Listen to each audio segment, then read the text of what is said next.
In nature, all that we perceive with our five senses is a result of two fundamental principles.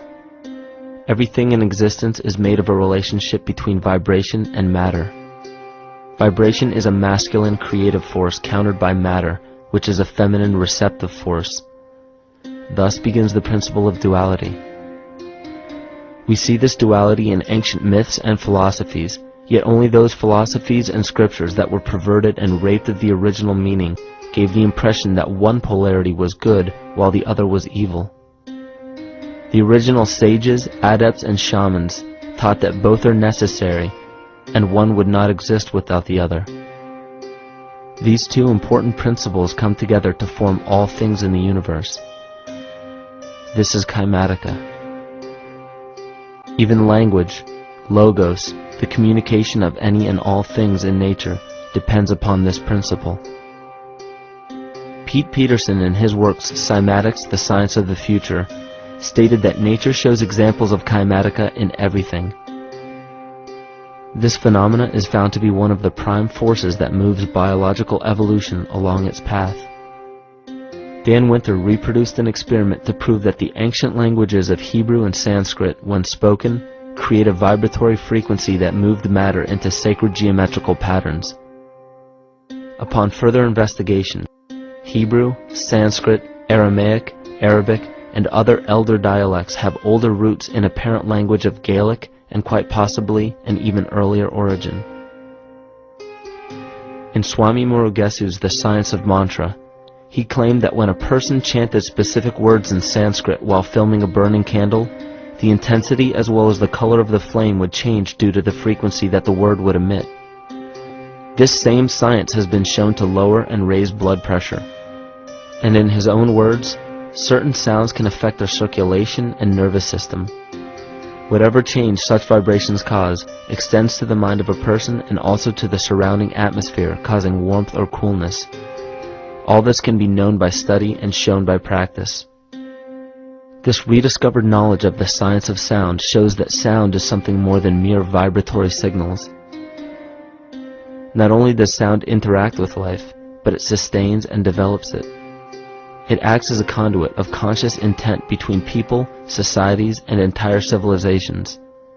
Yet the psychic illness we endure due to the domination of our false ego is reflected in the collective. Our psychological schism has shut us off from communicating correctly with our inner self, which is exactly how cancer cells within the body operate. In the collective, we have created a language barrier between humanity and the rest of nature, acting as a global cancer. Recorded in history, the efficacy of the ancient languages has been severely uprooted. The alphanumeric translation from Hebrew to English shows a complete reversal of the two languages, giving the cymatic effect unnatural results. Dr. Leonard Horowitz stated in his work on DNA, 1/3 of the sensory motor cortex of the brain is devoted to the tongue, oral cavity, the lips, and speech. In other words, oral frequency emissions spoken or sung exert powerful control over life, vibrating genes that influence total well-being and even evolution of the species. A degradation of language in this case is shown to affect biology. If something as basic and important as language can be degraded and devalued to such a degree, yet never questioned, what else might we be missing? Think of an aspect of your life that dictates the limits of your freedom. Government and law enforcement, insurance and pharmaceutical companies, taxes, building permits, driver's licenses, and more. There are hundreds if not thousands of stipulations, regulations, and boundaries on our freedom. And out of the ones that were just mentioned, how many have you researched to find out whether they apply to you or not? Let's look at the forms of law that we currently acquiesce to.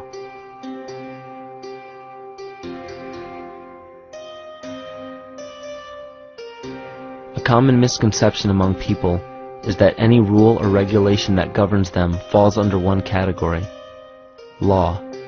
But there are many other forms of law that people abide by without realizing that they simply do not apply to them. Another misconception is that a nation's constitution gives us our rights. A constitution does nothing more than list the rights that we already have. We are born with inalienable rights, endowed to us by our Creator.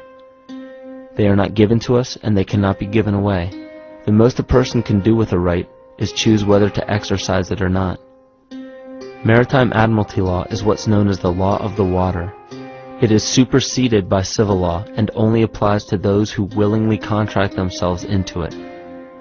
The definition of admiralty law is a body of private international law governing the relationships between private entities which operate vessels on the oceans.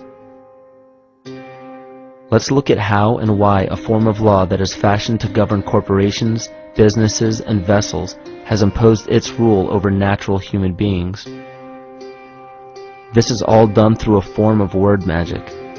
A simple perversion of language has made it possible to convince people around the world that these alternative laws apply to them.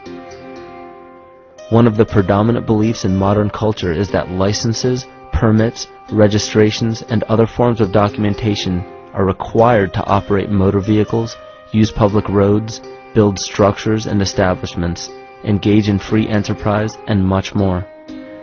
Sadly, these beliefs are based on little to no investigation whatsoever, and are false. This belief structure is perpetuated by maritime admiralty law. This form of law was originally created to govern ships docking in foreign nations for the import or export of products and resources. It deals with banking and merchant affairs, not civil affairs. When a product is taken off of a ship and brought into a foreign land, that nation takes custody of the resource and accounts for it with a certificate. That certificate marks the birth date of that product in the custody of the respective nation. Think of why it is supposedly required to have a certificate of live birth in the first place. The Barron's Dictionary of Banking Terms defines a certificate as a paper establishing an ownership claim. So right there, we notice that everyone with a birth certificate is defined as being owned. People are used as collateral with other nations because the U.S. is bankrupt. The United States declared bankruptcy on March 9th of 1933. At this point, the U.S. began taking out loans from a private, non-government affiliated corporation called the Federal Reserve.